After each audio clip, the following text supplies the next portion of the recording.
have been watching and kind of following along with conversations. Well, I'm glad to hear that because at the Boule last year, when it was unveiled, it was one of our more popular events.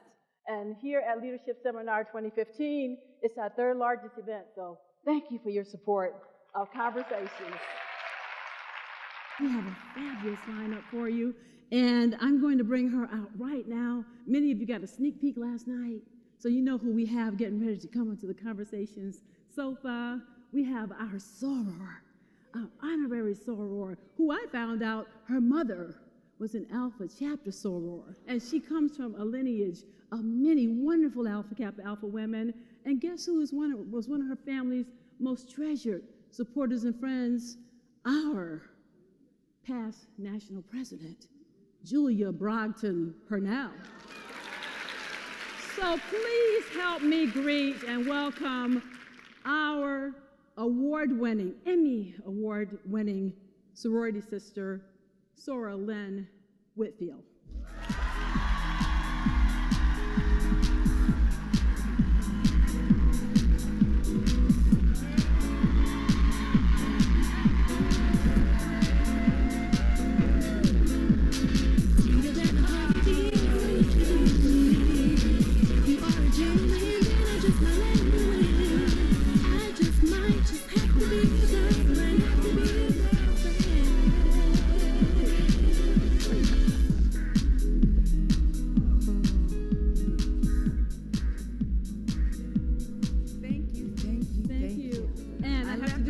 Dancing to you, you know. If those of you who watch Conversations know, we always start with, Soror Lynn, welcome to Conversations. Thank you so much. Well, welcome to Conversations. Thank you. Your sorority sisters are here from around the globe, literally. So and exciting. They came to see you. And guess what? When we actually included this in our registration materials, we didn't tell them who the guest was. But yet 1,000 of them signed up anyway. Isn't that wonderful? So they're here and they want to see you. So let's just get right to it with the first question. I mentioned before you came out that you have family history and heritage at Howard University, yes. Which is where who was started in 1908? Alpha Kappa Alpha Sorority. And so because of that, obviously we know that you have a link to one of our most historic HBCUs. I want to ask you, and our listeners and our viewers out there in the audience want to know, would you mind sharing with us your experience at Howard University and just how has that shaped you as an individual today?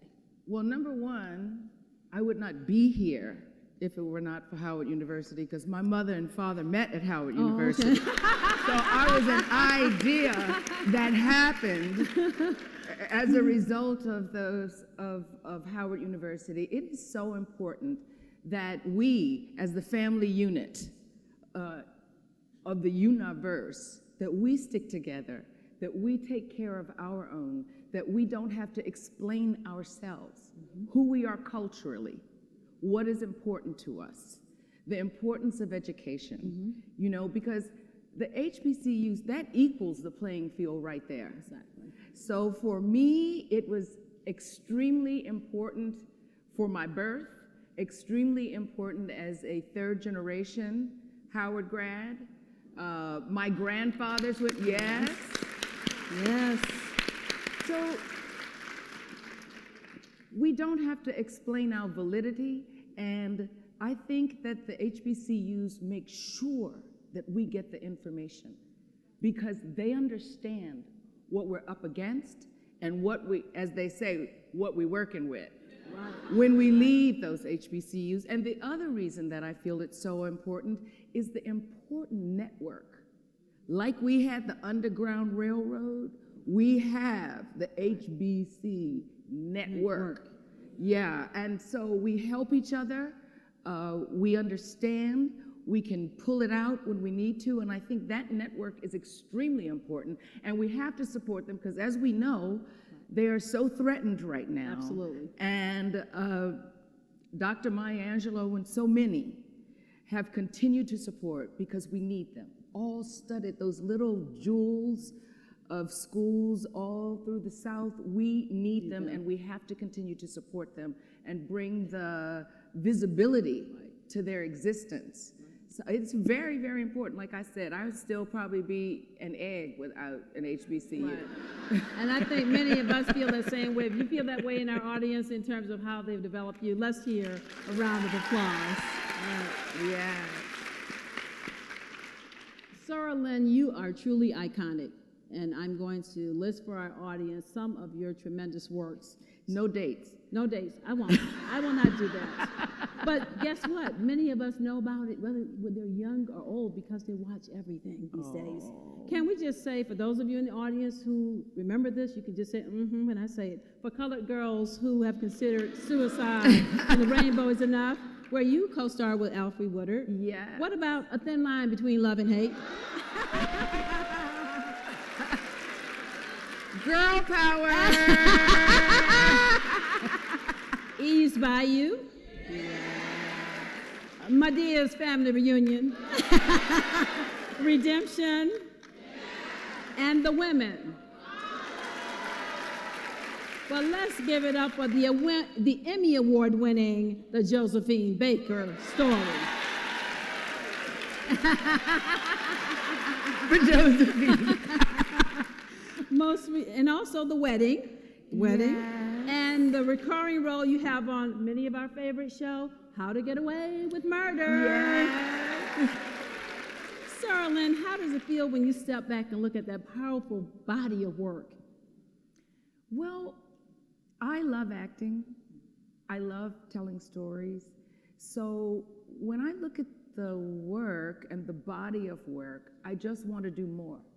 When I hear all of you appreciating it, that you got something from it, that you remember things that happened 15 years ago, 20 years ago, and they still touch you, it's very humbling. And all I want to do is hustle up another great role so that you have more, because I'm telling the younger generation coming on, I'm not going anywhere. I'm trying to hold it together.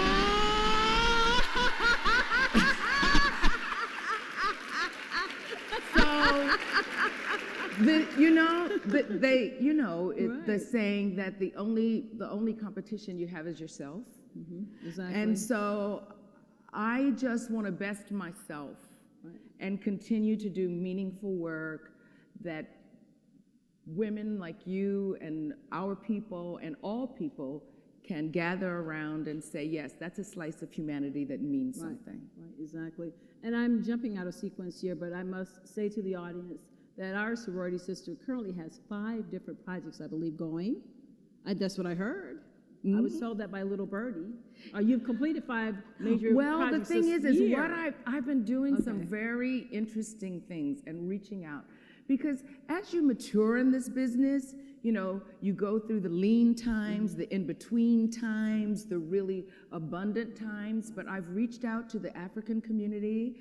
I was a part of a film called 30 Days in Atlanta, which has actually did greater box office than any African movie in Africa. We're about to do part 2. Okay. I've done 2 other independent films that I really like with young filmmakers that are coming out soon. And I'm also recurring in Mistresses, and Hit the Floor. Y'all, I have to tell you, they have me being everybody's mother. But so far, this has been the year of the mother for me. Okay. But, I've been having a great time doing it. I've had some great film daughters. Journey Smollett, Raven Simone, Megan Good, and now I'm moving on. So I tell you, I'm a proud, on Mother's Day for me ought to be huge. Well, I think that speaks to just how wonderful and how great you are at that role, but certainly you're right, we like to be expansive.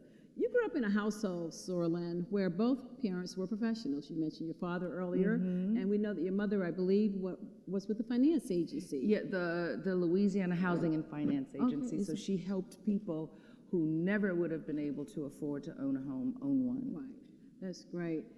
How important was the support you received from your parents at a time when we know that many of our parents weren't encouraging their children to go into acting? Can I tell you the truth? Sure. A secret between me and you? They were so upset. I would say they were fairly typical in wanting me to have safe harbor in choice of a career. So they did not support this idea. However, what they did was give me the life experience. You know, my father, who wrote music as well, he was a dentist, but he wrote music and had something called the Baton Rouge Community Chorus, so I was always seeing productions and things going on stage. My mother, who was the AKA and the Lincoln, always had me around women who had reached out and empowered themselves and nurtured the community, who were activists and worked hard and good nurturers in the home. So by the time I got Josephine Baker, I knew from the Miss Purnells of the world and from my mother that there are Black queens. Right, there are women who can enter a room and own it. Now, you must share with our audience, and again, we're off script with Laya, so we'll both be in trouble later, but that's okay. You must share with our audience something about one of our most beloved former Supreme Basilee, Julia Brogdon Purnell. Do you know what? Miss Purnell, Supreme Basilee, she was, you know her as a president. You know her as a woman who was out there representing you. I know her as a dear family friend.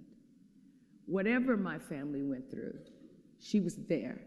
She was there for my mother. I remember her at our kitchen table, in the living room, you know, having conversations about the world, about things that needed to be done, having fun, eating gumbo, and all of that. I know her as, she was the first person to introduce me after I became an honorary AK, and it was amazing. We were at some event, and she said, "Sorors, I want to introduce you to one of my dear friends, also a soror,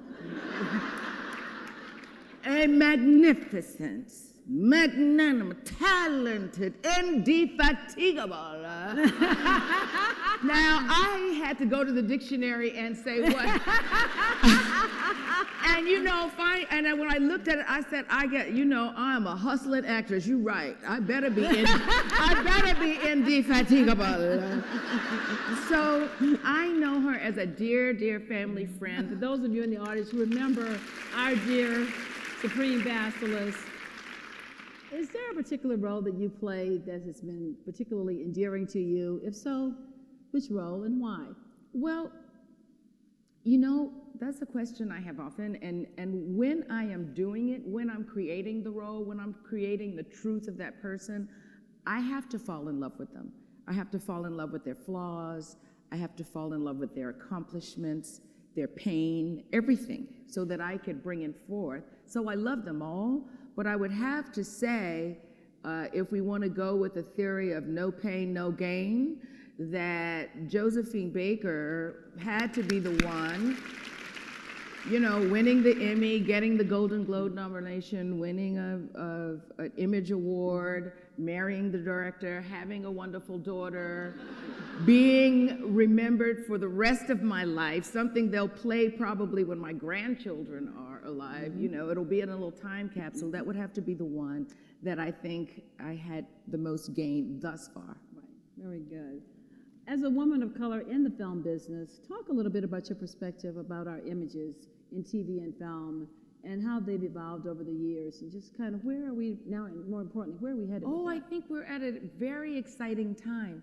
When I was a little girl in Baton Rouge, Louisiana, you know, I'd watch $1 Million movie, and I would watch it with my grandmother all the time. She'd let me stay up and sneak me out so that I could watch late movies with her, you know, and I would see Marilyn Monroe, I would see Audrey Hepburn, I would see Katharine Hepburn, and every now and then I would see Diana Sands, who was a wonderful actress who died far too early, and Rosalind Cash, and Dorothy Dandridge, and Diane Carroll, and Cicely Tyson.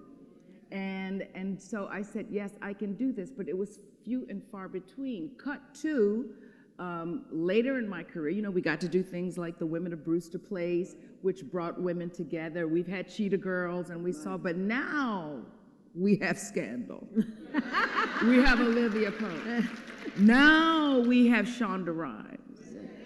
Now we have How to Get Away with Murder, and the amazing performance of Viola Davis. Right. So I feel like we're in a very wonderful spot. Oh, and don't forget Empire, what Cookie's going through.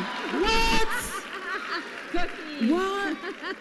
So we're at a time right now where we could turn around and pat ourselves on the back and say black women are having a voice on television right now, and I applaud it. And that segues right into the next question, because it is interesting to hear firsthand how Hollywood works, quite honestly. We enjoy, certainly, the shows and the films, but at the end of the day, a lot of times we become frustrated as viewers because a lot of times we don't see ourselves reflected in those roles. Yes. However, that is changing. But talk a little bit about fair representation of people of color, particularly women, in front and behind the cameras. Well, more and more, there are more and more people. You may not see all of them. You know, Awkward Black Girl was something that started on the internet. Mm-hmm. So young women all over this country and all over the world are slowly using new media to communicate their stories and their lives. Right. And some of them get turned into films, but more and more, there are more and more people. I'm telling you, for my time in this industry, I think we're in our best spot. Now I just have to catch up and produce something myself. Sister in line are going to work on that, absolutely. Put it out there. Talk is cheap, talk is cheap. Put it out there.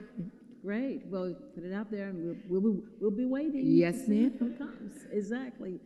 Also, you won an Emmy, as you mentioned earlier, and numerous NAACP Image Awards. Yes. What's the one award? Also Golden Globe. You've been nominated for a Golden Globe. Mm-hmm. But what's the greatest reward, do you think, you believe you've earned or will earn in your lifetime? I hope that,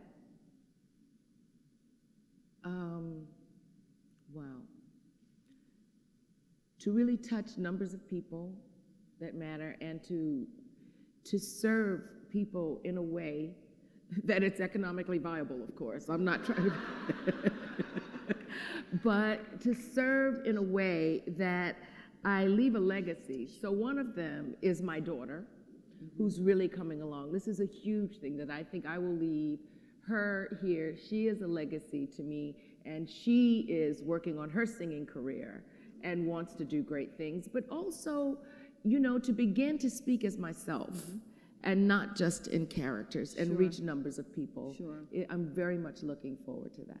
Okay. Great. We mentioned coming on the stage the whole idea of legacy, and you've spoken to the fact about your daughter and the legacy that you hope to have there. In Kappa Alpha Sorority, legacy is a big part of who we are. In fact, the international president who managed to get that provision passed, Dr. Eva Lois Evans, is here with us today. Eva, please, where are you? Yes, please stand, so that we might acknowledge you. And for us in the sorority, that means we are an organization that's 107 years old. Legacy, perpetuity, that's really important to us. And that means a lot to us because it symbolizes passing the torch. And so I have a daughter, Courtney, who is also a member of the Dear Sisterhood. She's sitting right there on the front row. I'm supporting her mom. And so when I heard you speak about your daughter earlier, that touched something in me. So I want to just ask you the question. Talk about passing the torch on to your daughter, Grace, who is now an emerging actress and singer. Yes.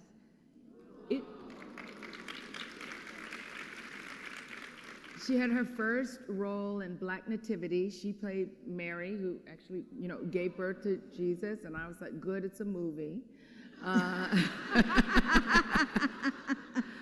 But I think it's so important to deposit in our daughters, our children, really, because Black lives do matter. Yes. So much. So much. And as our president is going to leave this amazing legacy with all the resistance that he received. But you see how he's ticking it off one by one. The last 6 weeks, it's been brilliant.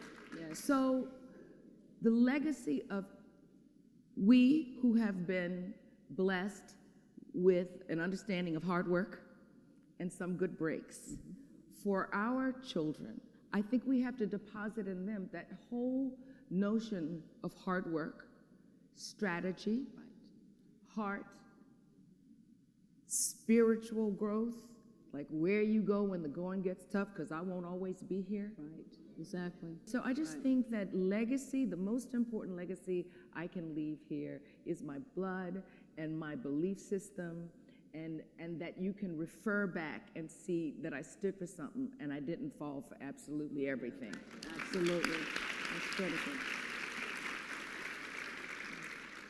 And you work in a very challenging business, and it's a business, quite honestly, that a lot of our young African-American males as well as females have struggled, quite honestly, in. What advice would you give aspiring actors, given what you know today? So I first say, know the art form. Know how you use it well. Secondly, I say, as my mother always says, darling, you have to know your subject matter. So you need to know the industry within which you are attempting to be a part. Keep your spiritual and moral and ethical connection going. Right.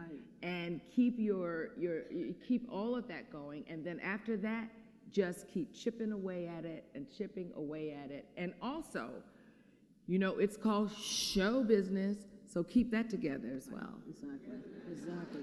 Great advice, great advice.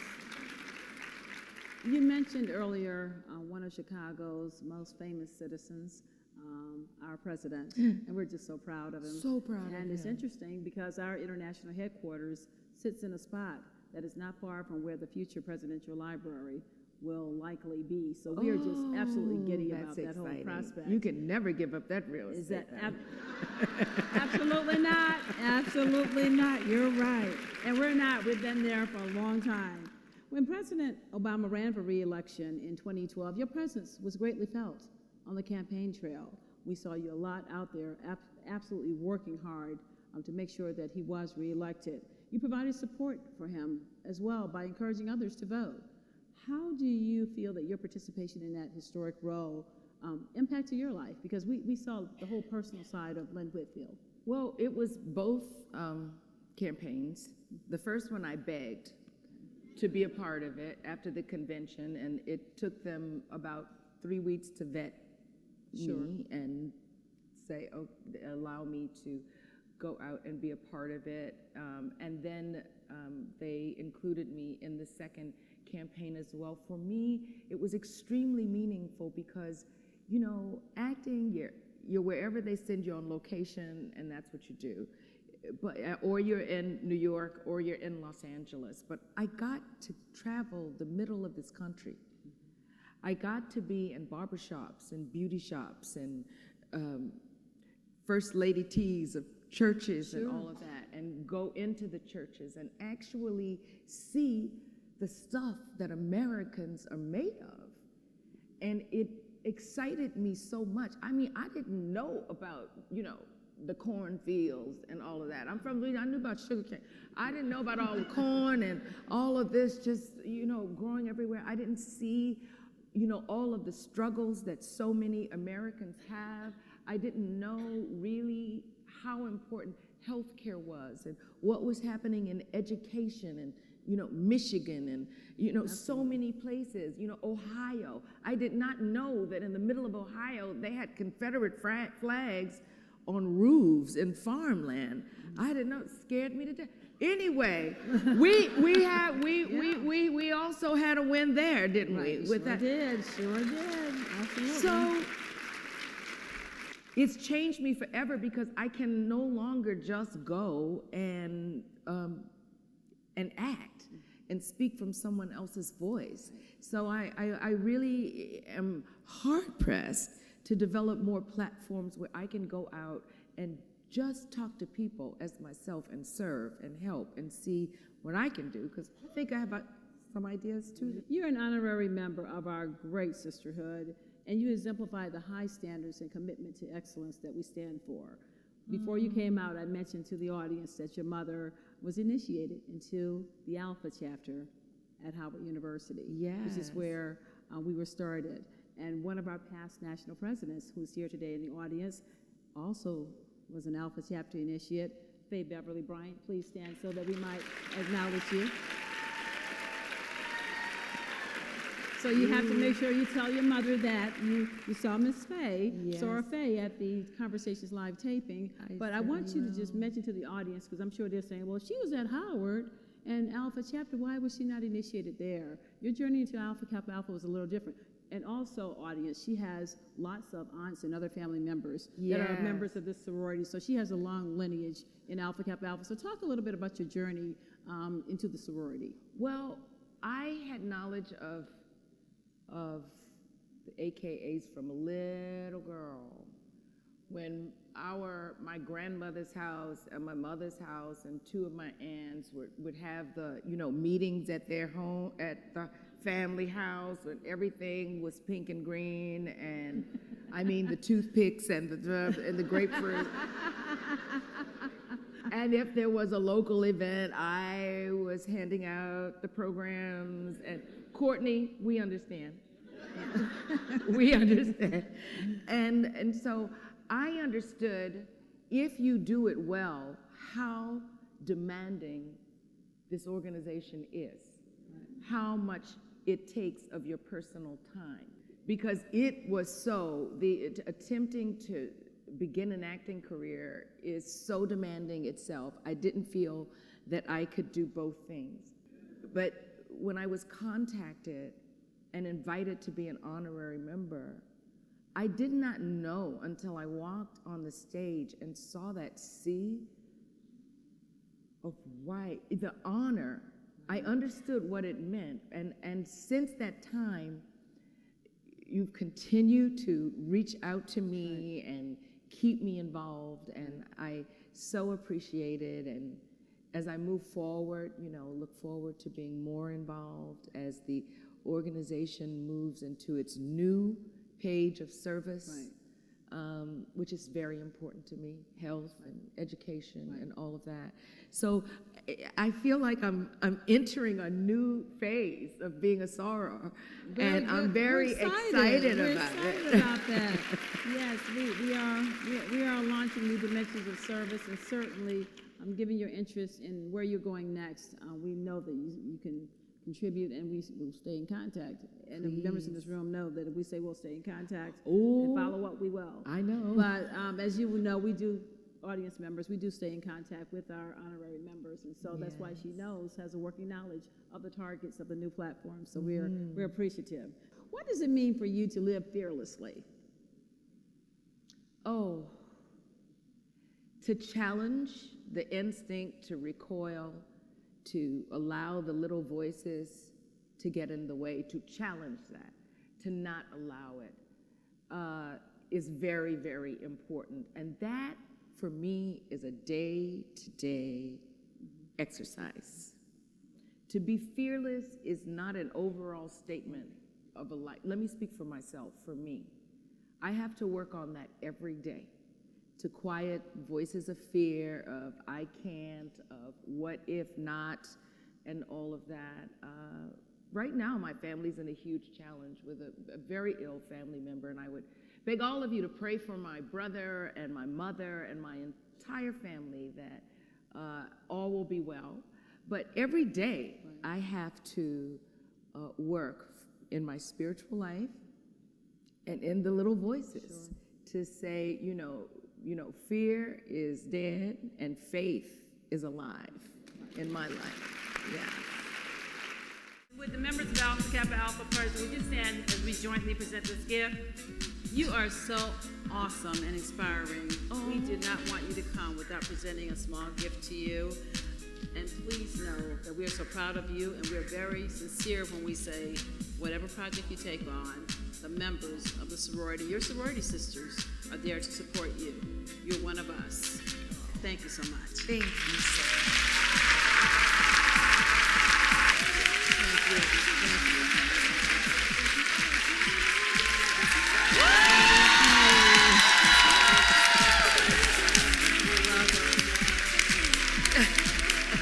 We've had an awesome time here today on Conversations. Thank you so much, audience, for being here. Thank you to our wonderful DJ, but more importantly, thank you to our fabulous and phenomenal sorority sister, Sora Lynn Whitfield. Thank you. Thank you all so much. Love you, love you, love you. That was an excellent program. I really believe that everything was covered. It was very inspirational. It was very savvy. It did everything that we wanted in a conversation with such an illustrious and wonderful actress. She had a beautiful spirit, and her ability to convey it to us.